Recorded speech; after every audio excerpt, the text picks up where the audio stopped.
Hey guys, Val here from Road to Nowhere. Today we're going to do some maintenance work on the 1150. Not maintenance, some upgrades and one or two maintenance checks basically. So the first thing that I want to do is continue upgrading the dashboard lights to some LED ones. I saw one evening a while ago when I was riding the speedometer and the ref counter, the lights are blown so you can't really see how fast you are going. I got some cheapy ones off Temu LED lights. They are tiny, like really tiny. They are T5s, and you can see the original bulbs are slightly bigger but minute. So I'll show you how to get in there quickly, how to take your dash and stuff apart just to get in there. Quite simple. You need some patience. If you get smaller hands available, that's going to help you a lot and you don't have to take everything apart. We'll see how much of that we can capture. The other thing that I want to do is the suspension on this bike. I mean, it's 22 years old. It's done like 125,000 kilometers. The problem or the downside with the 1150, it has, or the BMWs as well, it's got that two shocks there and it's got the telelever shock in the front, which is the main shock that does all the hard work.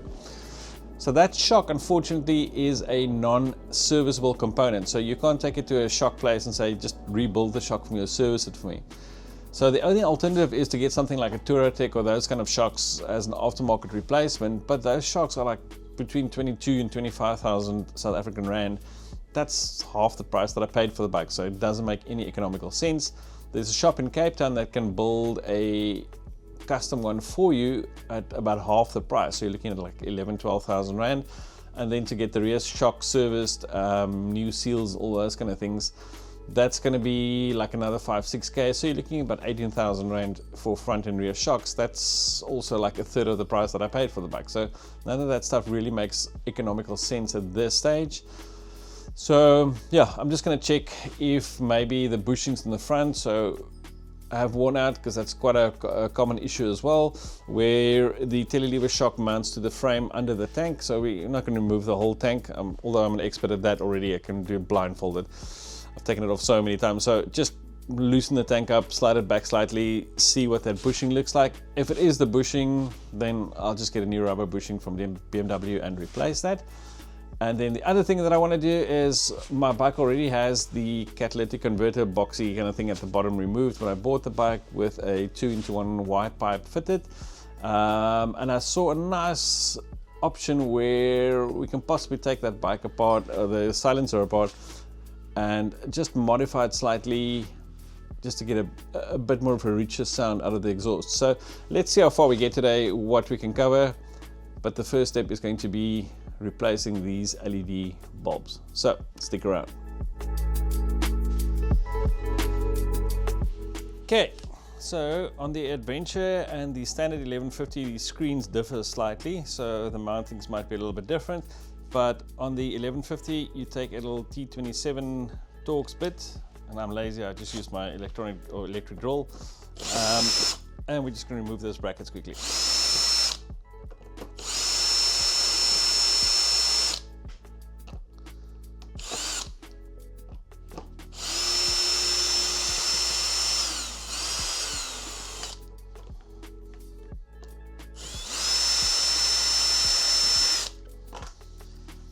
You'll see the front's got a longer bolt and the rear a shorter bolt, so if they fall out, there's only one way they can go in.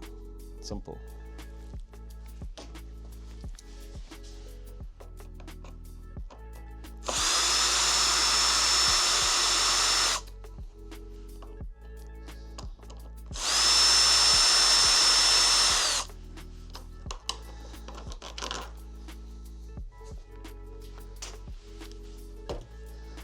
Now we pop off the screen.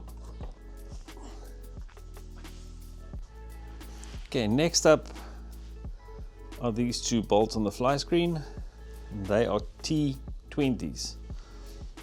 So let's get that out quickly.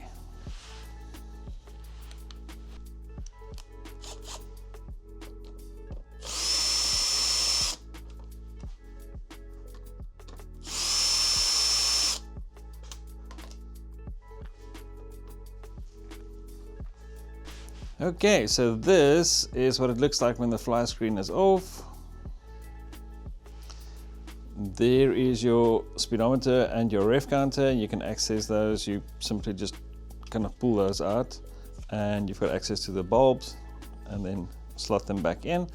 To get to the rail at the bottom for your other auxiliary lights, the indicators, your fuel light, those kind of things, I'm just going to loosen this bolt over here, and then we can flop this stuff back.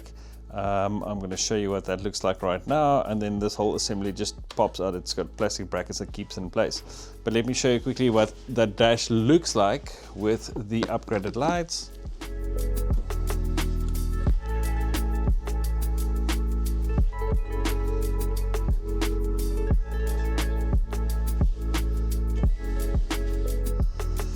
There you can check, nice and bright. So there's a few non-essential ones that I didn't get to yet, which we're going to tackle now, and then we'll see what else needs to get done. Okay, that bolt there takes a 5mm Allen. So it's not held in very tight. It's got like a little rubber grommet to absorb all those shocks. It's just a pain to get in there. There we go.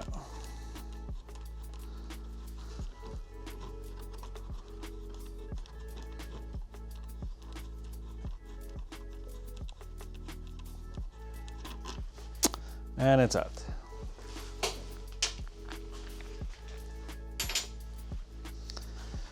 Now this whole assembly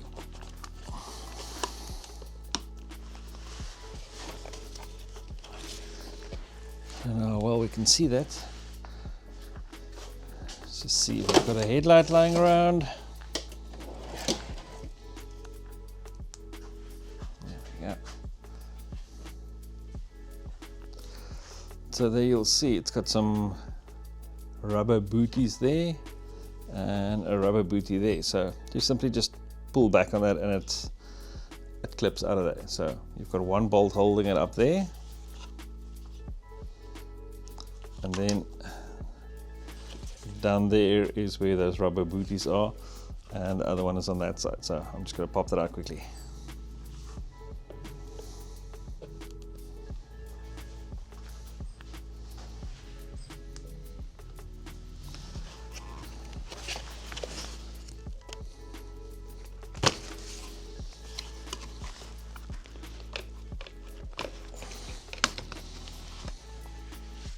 So now that we pulled all that stuff apart, you can see that is where the little bulbs are for your dashboard lights.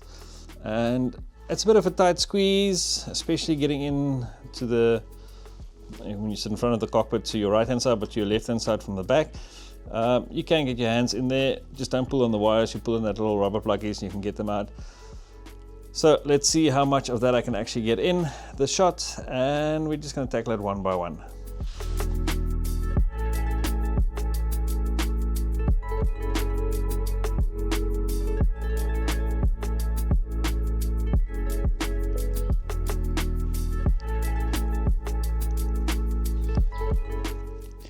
So the cool thing about these bulbs are that they are not like standard LEDs that need a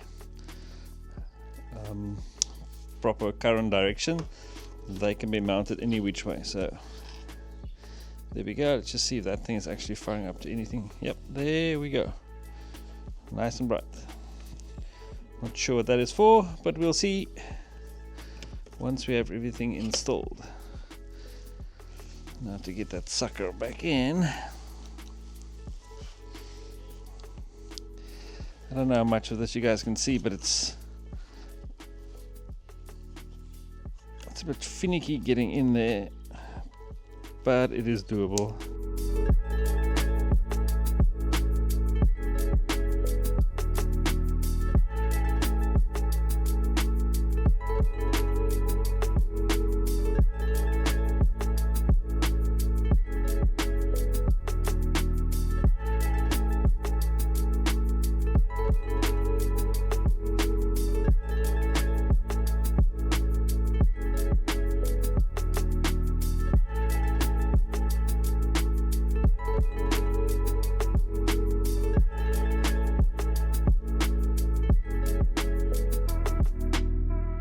Okay, so that was a pretty simple, straightforward job. It's a little bit finicky getting your hands in there, but if you take your time and you relax, and your vocabulary is larger than mine, it's okay. It's not a bad job.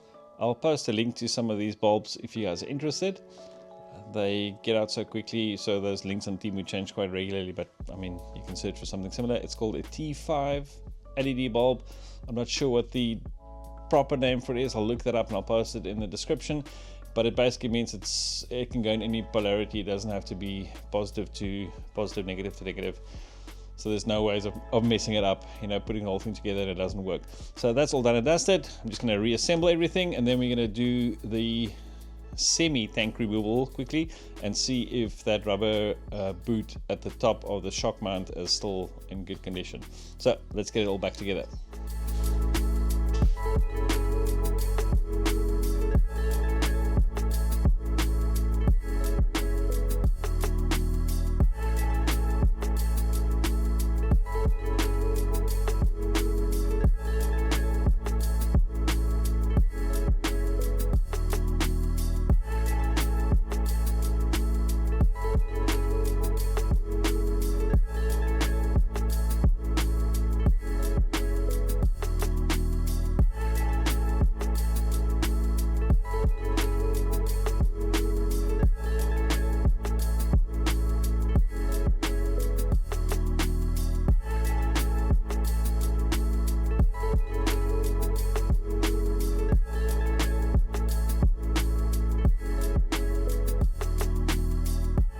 So that's it. First job is done and dusted. We've replaced all the dashboard lights with LED ones. Very simple. I hope you guys will tackle it yourself. It just transforms the look of the bike. The dashboard is bright. You can see what's going on. I like it. So you can get these bulbs in various colors. I just chose the white ones. You can get them in blues and yellows and oranges and whatever else I have used. Super bright. You can now see what you're doing at night or in inclement weather, and it just transforms the kind of bike to a more modern kind of feel to it. So next up is going to be the fuel tank removal. Not removal, I'm just going to loosen it up, push it backwards a little bit. Disconnecting all those fuel lines is not necessary. I just want to access that top rubber mount and see what that bushing looks like. So stick around for that, and then we're also going to tackle the exhaust. So yeah, 2 more videos coming up. Thanks for watching.